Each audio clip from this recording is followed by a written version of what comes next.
조카 롯과 하란에서 모은 모든 소유와 얻은 사람들을 이끌고 가나안 땅으로 가려고 떠나서 마침내 가나안 땅에 들어갔더라. 아멘. 지난주 화요일에 제가 예수전도단 광주 지부에 가서 말씀을 전했습니다. 그래서 무슨 말씀을 전할까? 무슨 설교를 할까? 참 많은 고민을 했었습니다. 그래서 다행히 이제 그 전주에 이제 서울에서 이렇게 한 3일 정도 있을 시간이 있어서요. 이제 숙소에 들어가서 정말 많은 고민을 했죠. 자, 그러다가 기도하면서 문득 강하게 든 생각이 있었어요. 그게 뭐였냐면, 야, 너 뭐 하냐라는 거였습니다. 그러면서 제 자신을 참 반성하는 시간을 가졌었습니다. 그렇게 내 마음대로 했다가 혼났으면서도요, 아직도 사람들 앞에서 잘 보이려고 막 무슨 설교를 할까 막 고민을 했다라는 거예요. 그래서 모든 것 다 내려놓고, 야, 무슨 설교를 할까? 그냥 편안한 마음으로 그냥 제가 신앙생활을 하면서 가장 중요하게 생각하는 그것에 대해서 이야기를 하자. 그래서 바로 신앙 고백에 관한 말씀을 전하고 왔습니다. 그래서 신앙 고백에 관한 말씀을 다시 이제 준비를 하고요. 화요일 날 가서 말씀을 전하고요. 이제 돌아와서 이제 말씀을 정리하면서 계속 들었던 생각이 하나 있었는데, 그게 뭐냐면, 나는 지금 바르게 신앙생활을 하고 있는가였습니다. 혹시 우리 성도님도 이런 생각을 해본 적이 있으십니까? 나는 지금 올바르게 신앙생활을 하고 있는가? 아니면 어느 누군가가 나에게 물어봤을 때, 이 질문을 내가 들었을 때 나는 이 질문에 네, 저는 지금 올바르게 신앙생활을 하고 있습니다 라고 자신 있게 대답하실 수가 있겠습니까? 참 이 질문 앞에 많이 머뭇머뭇거렸어요. 그래서 어떻게 나는 신앙생활을 잘하고 있지? 난 지금 잘하고 있는가? 한번 공부를 해봤죠. 그랬더니 신앙생활을 바르게 한다라고 하는 거, 영성가들이라든가 신학자들은, 신앙의 선배들은 세 가지를 말을 합니다. 내가 어떻게 하면 신앙생활을 바르게 한다라고 말할 수 있을까? 첫 번째는 믿기예요. 믿는 겁니다. 두 번째는 따르기예요. 세 번째는 담기예요. 그러니까 이 세 가지를 좀 신학적으로 말을 하면 이렇습니다. 믿는다라는 것은 복음화예요, 복음화. 두 번째 따르기는 뭐냐면 제자화예요, 제자화. 그리고 담기는 영성화. 이 세 가지에 살을 붙여보면 뭐냐면, 내가 신앙생활을 잘하려면 첫 번째는 잘 믿어야 돼요. 무엇을 믿어야 되느냐면 예수님을 잘 믿어야 된다는 거예요. 그럼 우리가 믿어야 될 내용은 무엇이냐면, 우리가 예배 전에 항상 고백하는 사도신경에가 잘 나와 있습니다. 12가지가 잘 나와 있어요. 예수님이 하나님의 아들이심을 믿어야 돼요. 예수님이 우리의 죄를 대신해 죽으시고 사흘 만에 부활하셨음을 믿어야 된다는 겁니다. 그리고 예수님이 부활 승천하셔서 하나님 우편에 앉아 계시다가 다시 오실 것임을 우리는 믿어야 된다는 거예요. 이렇게 예수님을 잘 믿게 되면 어떻게 되느냐? 우리의 삶에서 정말로 엄청난 변화가 일어난다는 거예요. 죄에서 성령으로, 어둠에서 빛으로, 죽음에서 구원으로, 지옥에서 천국으로, 절망에서 소망으로 우리의 삶이 변화가 된다는 거예요. 그렇게 신앙생활을 시작한다면요, 가장 먼저 무엇을 해야 되냐면 예수님을 잘 믿어야 돼요. 그 다음 두 번째는 뭐예요? 잘 따라야 돼요. 예수님을 잘 따르는 삶을 살아야 된다는 거예요. 그것을 바로 제자화라는 거예요, 제자. 예수님을 잘 믿고요, 은혜를 받으면 성도들의 생각이 바뀌게 돼요. 전에는 예수님을 믿었기 때문에 이제 잘 되겠지 막연한 소원이 있었어요. 근데 이제는 그게 아니에요. 이제 내가 예수님을 믿었기 때문에 하나님이 나에게 많은 복을 주겠지. 아니요. 잘 믿게 되면 바뀌어요. 이제는 예수님을 따라가고 싶어요. 닮아가고 싶어요. 그러다 보니까 예수님이 말씀하셨던 그 말씀 한 구절 한 구절이 이제는 나에게 의미가 돼요. 우리 한번 같이 읽어볼까요? 좁은 문으로 들어가라. 멸망으로 인도하는 문은 크고 그 길이 넓어 그리로 들어가는 자가 많고 생명으로 인도하는 문은 좁고 길이 협착하여 찾는 자가 적음이라. 또 무리와 제자들을 불러 이르시되 누구든지 나를 따라오려거든 자기를 부인하고 자기 십자가를 지고 나를 따를 것이니라. 아멘. 예수님의 이런 말씀들이 이제는 내 마음에 들어와요. 내 마음에 쌓여요.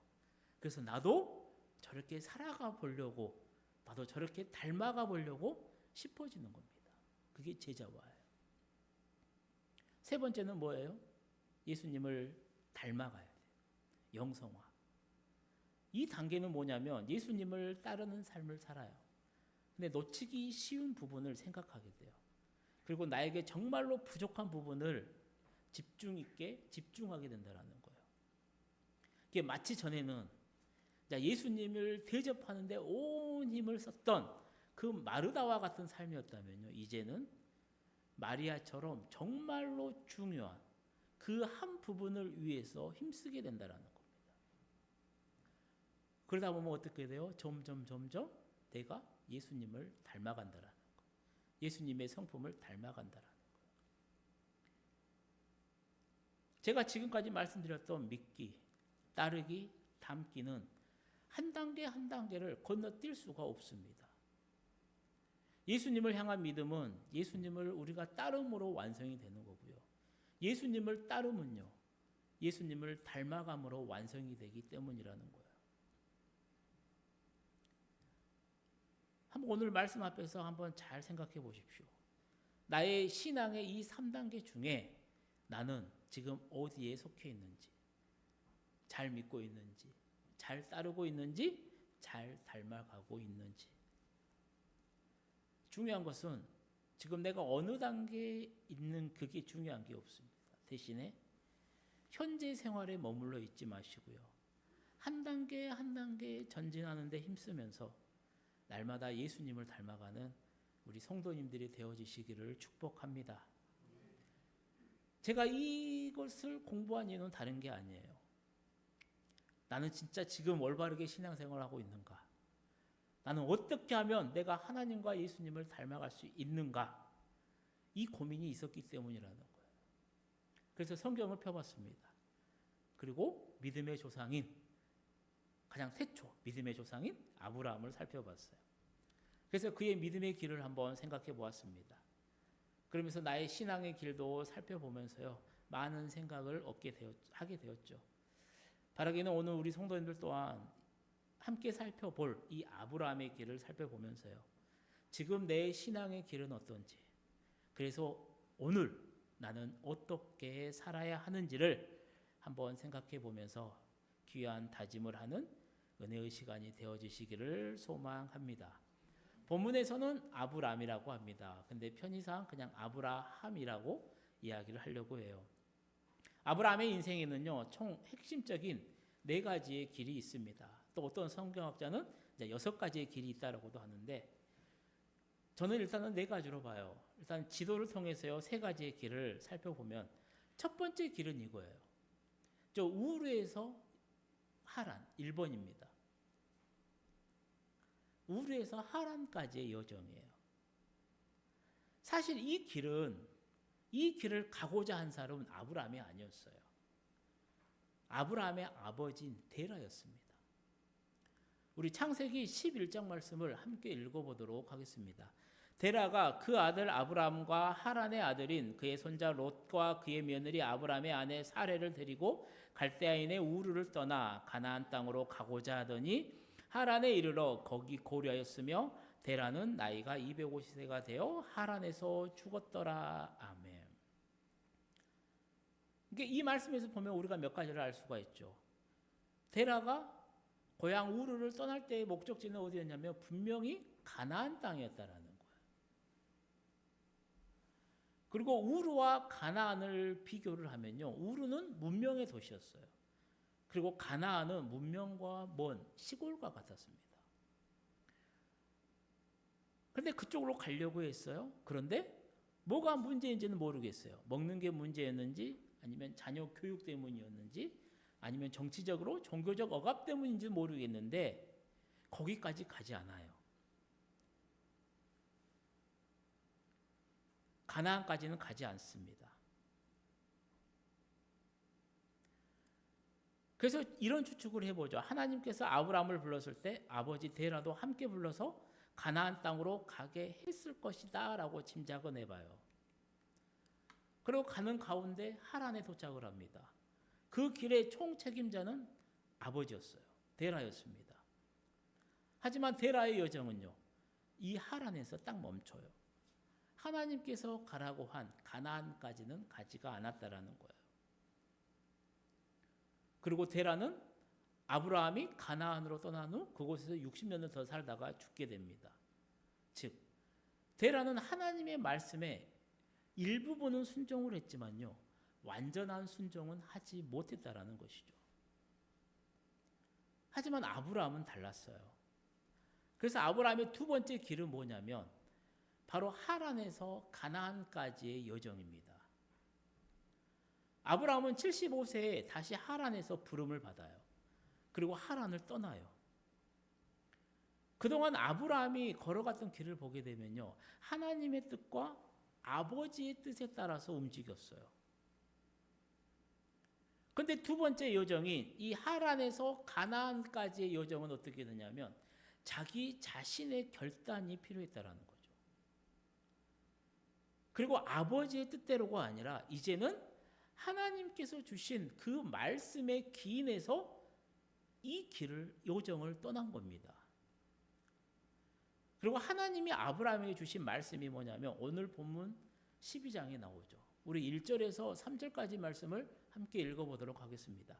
여호와께서 아브라함에게 이르시되 너는 너의 고향과 친척과 아버지의 집을 떠나 내가 내게 보여줄 땅으로 가라. 내가 너로 큰 민족을 이루고 내게 복을 주어 내 이름을 장대하게 하리니 너는 복이 될지라. 너를 축복하는 자에게는 내가 복을 내리고 너를 저주하는 자에게는 내가 저주하리니 땅의 모든 족속이 너로 말미암아 복을 얻을 것이라 하신지라. 아멘. 그러니까 지금 아브라함은 자신의 아버지인 데라가 못했던 일을 이루기 위해서 가나안으로 떠난 게 아니에요. 아브라함은요, 하나님께서 주신 그 약속을 믿고 떠났어요. 자신의 육신의 아버지가 있는 그 하란을 땅을 들여두고요 가나안으로 갔다라니까요. 그래서 하란을 출발을 합니다. 세겜에 도착을 해요. 그곳에서 하나님이 이 땅을 주시겠다 약속을 해요. 그리고 베델로 이동해서 제단을 쌓고요 남쪽으로 내려갑니다. 그래서 네겝으로 가요. 그리고 우리가 잘 알고 있는 것처럼 이때 당시에 뭐 길을 떠났다 혹은 떠났다, 지금은 쉽게 할 수 있죠. 차 타고 가면 되니까요. 하지만 당시에는 그렇지가 않았어요. 그 가족 공동체에서 떨어져 나간다는 것은요, 정말로 죽을 것을 각오하고 가는 겁니다. 생사가 달린 문제였어요. 내 가문의 존폐가 달린 문제였다라는 겁니다. 그래서 우르에서 하란까지가 대략 900km 정도 된대요. 또 하란에서 마지막으로 아브라함이 도착한 가나안 땅 네겝까지는 대략 600km 정도가 돼요. 즉 우르에서부터 두 번째 여정인 이 가나안까지의 거리는 대략 1500km 정도 되는 대장정이었다라는 겁니다. 그러니까 아브라함의 관점에서 보게 되면 어떻게 돼요? 우르에서 하란까지는 하나님의 뜻과 자신의 아버지의 뜻이 중심을 이루었어요. 하지만 하란에서 이 가나안 네겝까지의 뜻은요, 오직 하나님의 말씀과 자기의 뜻이 아브라함을 움직였다라는 겁니다. 자신의 결단을 통해서 이게 이루어졌다라는 거예요. 사랑하는 성도님들, 신앙생활은 함께하는 교회 공동체가 중요합니다. 또 신앙생활은요, 분명히 함께하는 가족 공동체도 중요해요. 하지만 그보다 더 중요한 것은 뭐냐면요. 하나님과 나와의 1대1의 수직관계가 중요하더라고요. 그래서 신앙생활은 뭐예요? 하나님과 내가 개인적으로 만나요. 그 만남을 통해서요. 내 인생길을 스스로 결단하는 겁니다. 그래서 하나님이 나에게 가라고 하는 그 알 수 없는 미지의 길을 떠나는 게 바로 신앙생활이라는 거예요. 몰라요. 목적지가 뭐가 있는지 아무도 모릅니다. 근데 거기를 떠나요. 그게 신앙생활이에요. 그게 믿음이라는 거예요. 제가 자주 하는 비유가 그거입니다. 그냥 번지점프 같아요. 그냥 줄 하나에 매달려서 뛰는 겁니다. 근데 자꾸만 줄을 매요. 그 출발선상에서 서요. 근데 나 뛴다 말만 하면요 뛰는 게 아니에요. 한쪽 팔 붙잡고 있으면 뛰는 게 아니에요. 밧줄에 의지해서 그냥 몸을 날리는 겁니다. 신앙생활은 다른 게 아니에요. 하나님과 나와 개인적인 만남을 통해서요. 내 인생길을 스스로 결단을 합니다. 그리고 하나님이 나에게 원하시는 그 미지의 길로 내 발을 건너는 거, 내 발걸음을 딛는 거, 그 길로 떠나는 거. 아브라함이 그랬고요. 우리 믿음의 선조들이 다 그랬다는 겁니다. 그리고 지금 저와 여러분도 그렇게 해야 된다는 것이죠. 그렇게 지금 아브라함이 걸었던 두 번째 여정의 길은요. 우리가 걷는 아주 중요한 길이 되더라는 겁니다. 세 번째 길은 뭐예요? 가나안에서 애굽까지의 여정입니다. 가나안 네게부에 도착을 해요. 하나님의 축복의 말씀을 들었어요. 그게 아브라함이 얼마나 좋았겠어. 그래, 내가 하나님 믿고 가겠다. 그리고 가나안에 딱 가요. 그러면은 분명히 하나님이 말했으니까 좋은 일들이 가득해야 되잖아요. 먹을 것도 많아야 되고, 모든 사람이 나를 환대해 줘야 되고, 내가 살기에 부족함이 없는 곳이어야 되는데, 네게부에 도착했더니 아브라함이 맞이한 현실은 자신의 생각과는 정 달랐다라는 거예요. 완전히 달랐다라는 거예요. 성경을 보면 알아요. 그들에게 찾아온 건 뭐였어요? 바로 기근이었습니다. 식량이 부족해요. 굶주리는 일들이 이제 벌어집니다. 예나 지금이나 마찬가지죠. 배부르게 먹고 풍요롭게 사는 거, 먹고 사는 거 상당히 중요합니다. 그래서 어느 나라든 대통령이든 정치인이든 가장 중요하게 여기는가 바로 이 민생과 경제예요. 백성들이 잘 먹고 잘 살아야 돼요. 사람이 굶주리면요 이성을 잃게 돼요. 정확한 판단을 하지 못하게 됩니다. 아브라함도 딱 그 앞에 아브라함도 이제 그렇습니다. 하나님께서 주신 그 약속의 말씀을 의지해서 길을 떠났어요. 자신의 자발적인 결단으로 인해서 아버지가 있는 하란을 뒤로 두고 가나안으로 왔습니다. 믿음으로 시작을 했으면요 끝까지 믿음으로 가야 돼요. 근데 가나안에 딱 도착했더니 기근이 있어요. 믿음으로 시작을 했으면 그래 하나님이 인도하셨으니까 하나님이 책임져 주시겠지 믿음으로 참고 견뎌야 되는데 아브라함이 그렇게 하지 않아요. 이 기근의 문제를 하나님을 패스합니다. 도외시해요. 그리고 자신이 이성적으로 판단을 해요. 그리고 잘못된 판단을 하게 되는 것이죠. 그 판단이 뭐예요? 풍요롭고 먹을 것이 넘친 애굽으로 가자라는 겁니다. 그래서 아브라함의 세 번째 여정의 길은 뭐예요? 가나안에서 애굽으로 가는 길입니다. 이 길은 먹고 살기 위해서 떠난 길이었다라는 거예요. 최단거리 300, 보통 640km 정도 된대요. 이 길을 아브라함은 먹고 살기 위해서 걸어갔다라는 겁니다. 그리고 애굽에 도착해서는 어떻게 돼요? 자신의 아내를 왕에게 바로 빼앗길 뻔하죠. 제가 아브라함의 세 가지의 길을 소개해 드렸죠. 우르에서 하란까지는 어때요? 아버지를 따라가는 신앙의 길이었어요. 두 번째는요. 하란에서 가나안까지는 주체적인 결단, 내가 하나님의 말씀을 믿고 내 스스로 결단하고 떠난 신앙의 길이었어요. 세 번째, 가나안에서 애굽까지는 무슨 길이었어요? 먹고 살고자 그냥 가는 길이었다라는 겁니다. 잘 보세요. 이게 아브라함의 신앙의 길이에요. 믿음의 조상인 아브라함의 길도 이렇습니다. 하나님을 바라보면서 올바르게 걸었던 적도 있었고요. 자신의 욕심에 따라서, 자신의 생각에 따라서 이기적인 길도 걸었어요. 신앙의 길도 걸었지만요, 때로는 먹고 살기 위해 세속적인 길도 걸었던 적이 있었다라는 겁니다. 하지만 아브라함의 인생의 여정에는요, 정말로 놀라운 길이 하나가 더 남아 있습니다. 바로 그게 네 번째 길이죠. 브엘세바에서 모리아 산까지의 길입니다. 이 부분은 창세기 22장에 나옵니다. 우리 창세기 22장 말씀을 함께 읽어보도록 하겠습니다. 그 일 후에 하나님이 아브라함을 시험하시려고 그를 부르시되 아브라함아 하시니 그가 이르되 내가 여기 있나이다. 여호와께서 이르시되 내 아들 내 사랑하는 독자 이삭을 데리고 모리아 땅으로 가서 내가 내게 일러준 한 산 거기서 그를 번제로 드리라. 아브라함이 아침에 일찍이 일어나 나귀의 안장을 지우고 두 종과 그의 아들 이삭을 데리고 번제에 쓸 나무를 쪼개어 가지고 떠나 하나님이 자기에게 일러주신 곳으로 가더니 제3일에 아브라함이 눈을 들어 그곳을 멀리 바라본지라. 아멘. 네 번째 여정입니다. 브엘세바에서 이 모리아 산까지의 여정이에요. 아브라함이 하나님의 부르심을 받아요.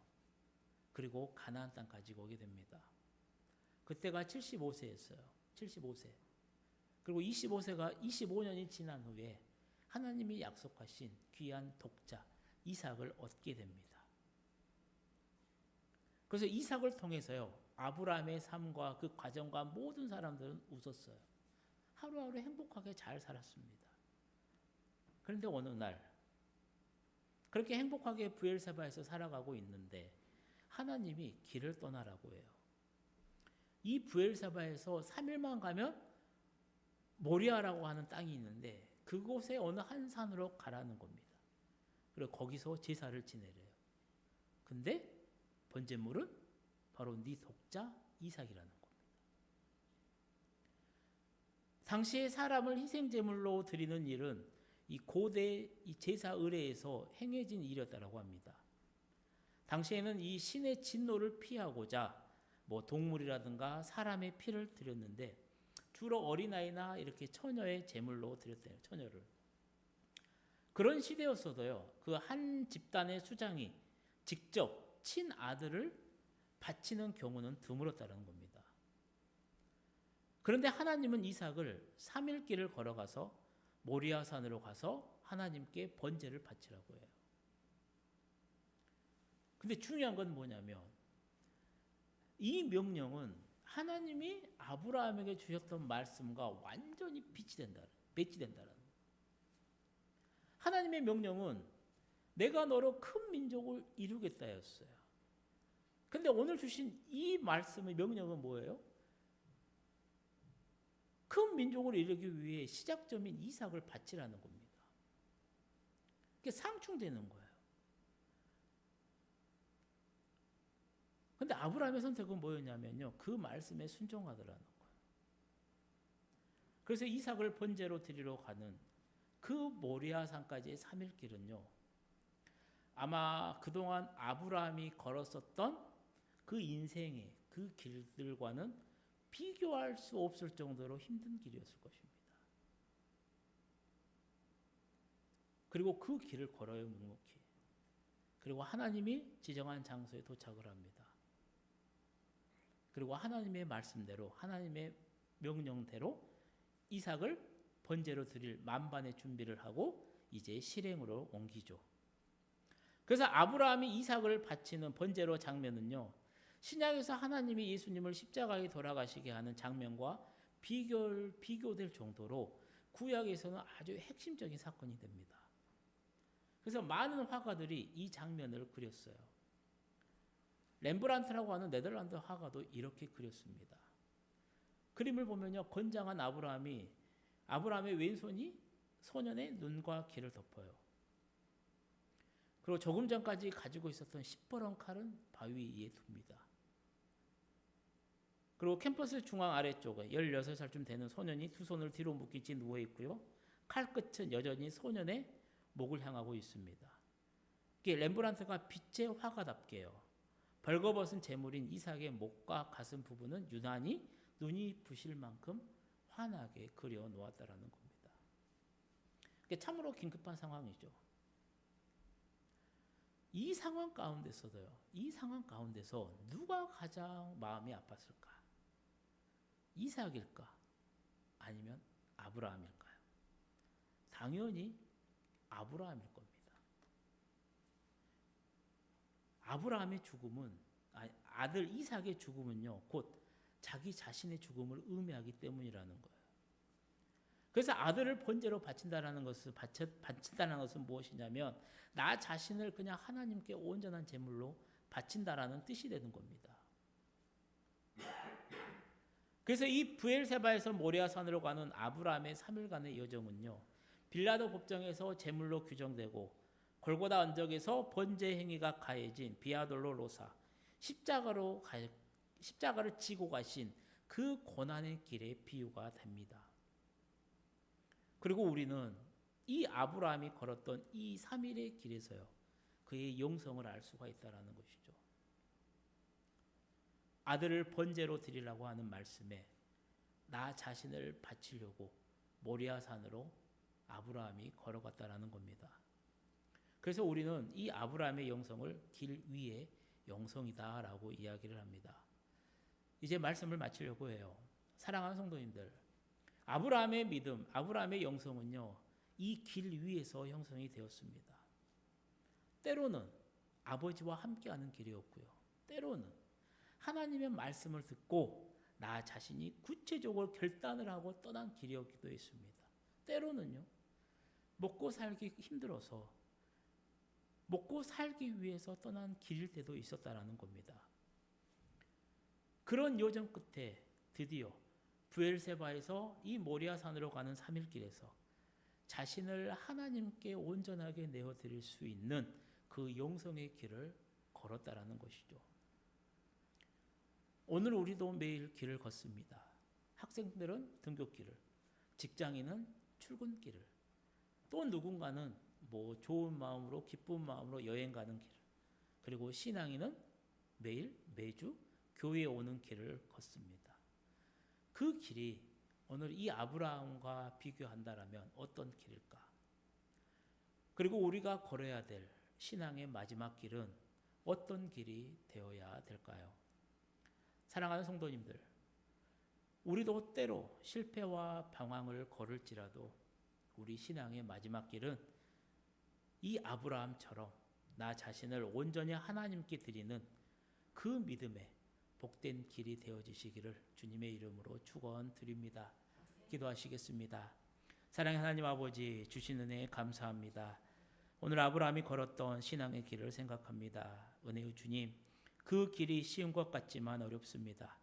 가다가 중도에 포기하기도 하고 때론 딴 길로 가기도 하지만 결국에는 아브라함처럼 하나님께로 돌아와 나 자신을 드려야 하는 그 길로 마쳐야 되는 것이 신앙의 길인데 요즘 우리가 걸어가는 길이 힘듭니다. 삶의 자리가 힘들다고 믿음의 삶을 방황하는 사람도 많습니다. 처음에는 아버지 따라, 가족 따라, 이웃 따라 왔을지라도 이제는 삶이 바뀌게 하시고 삶의 끝이 나의 모든 것을 하나님께 드림으로 하나님 앞에서 신앙을 인정받는 저희 모두가 될 수 있도록